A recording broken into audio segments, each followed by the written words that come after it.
Hello everyone, and welcome to LW Brook Season 1, Episode 8, London Part 3, the third and final part of my London adventure.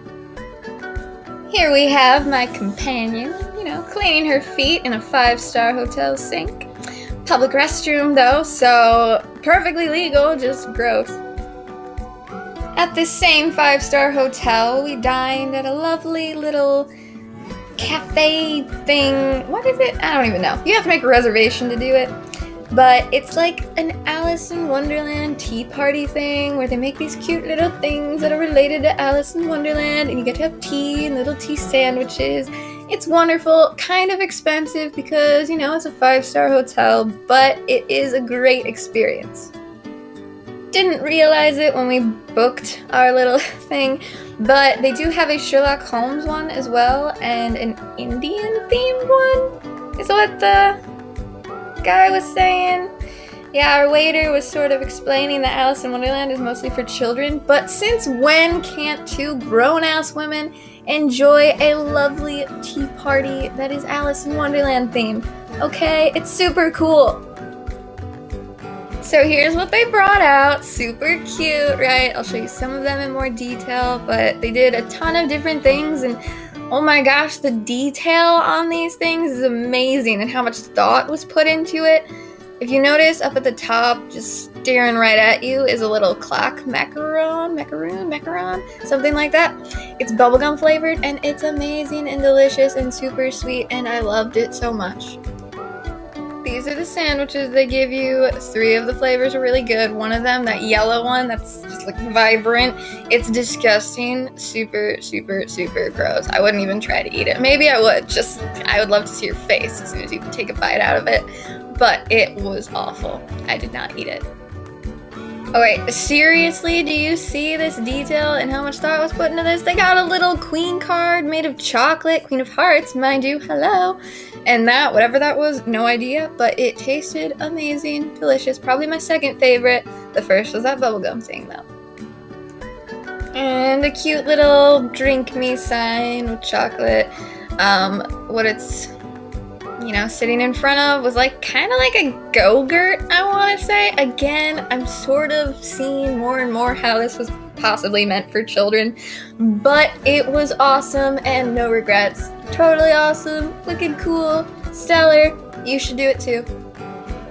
Last but not least, before I move on, here's a picture of the table with all of the food on it.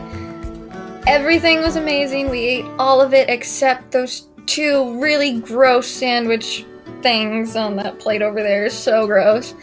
But it was a great experience, and I'm so glad I got to do it.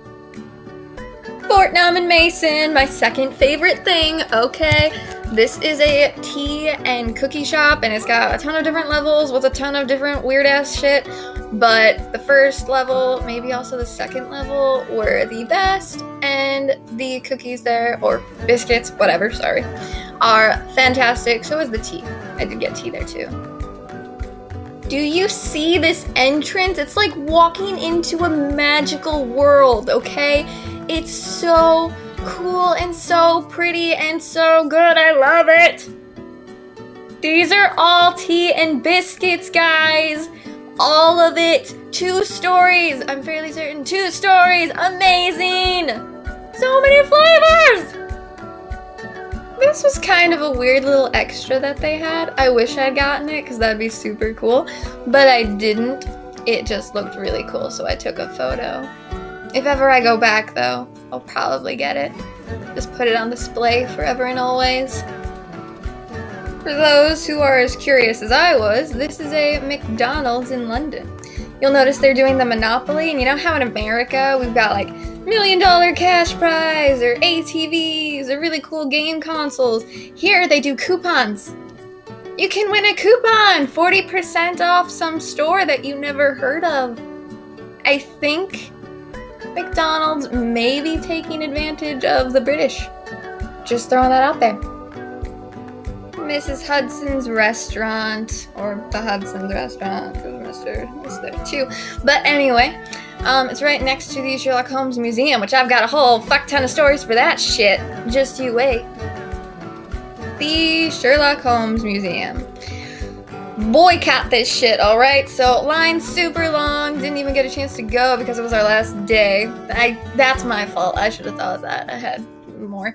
But anyway, next to it they have this little shop with the Sherlock Holmes shit. Most of it's the new Sherlock, which don't get me wrong, I like it just as much as the next person, but there's a fuck ton of other Sherlocks out there. Just FYI. And this is the alley I ended up walking down because I was so pissed off. So I got in line for the Sherlock thing, you know, because they did have a really cool pipe there that was sort of like the original Sherlock pipe. So I was like, oh, I want that, you know, whatever. Got in line. They decided to close that line, open the other line, got in the other line. Then they decided, oh, hey, no, we're going to close this line. So I got to the other line, and they were like, hey, you're in the wrong line. I was like, fuck this shit. So I put the thing down, and as soon as I walked out, they thought I was shoplifting, yo. I was like, what? Sorry, but what the fuck? I had my wallet in my hands because I was prepared to pay because they were taking so fucking long in this line. And then I walk outside and they're like, wait, halt, lady. And then I turned around, I had my wallet in my hand. They're like, oh, never mind, you can go. I've been accused of shoplifting twice. Once at my sister's workplace, the second time here. Okay, seriously? Kind of asshole-ish. I'm not gonna lie. Our last stop before walking to the train station to get on over to the airport was at the Globe. The Globe Theater, you know, Shakespeare, all that shit. It was pretty cool. We didn't have time to see a show, which was a bummer, but it was nice. Oh, and about that Sherlock thing, my travel companion did end up going back in and buying it for me. So, complete honesty, that did happen, but I didn't ask her to. As far as street performers go, Amsterdam did win by a landslide, but this guy was pretty cool. He was on our way to the train station. That's why I got a picture of him. And that concludes my trip to London. Thank you so much for watching. If you haven't already, please see London Part 1 and Part 2 so that you can get the full London experience.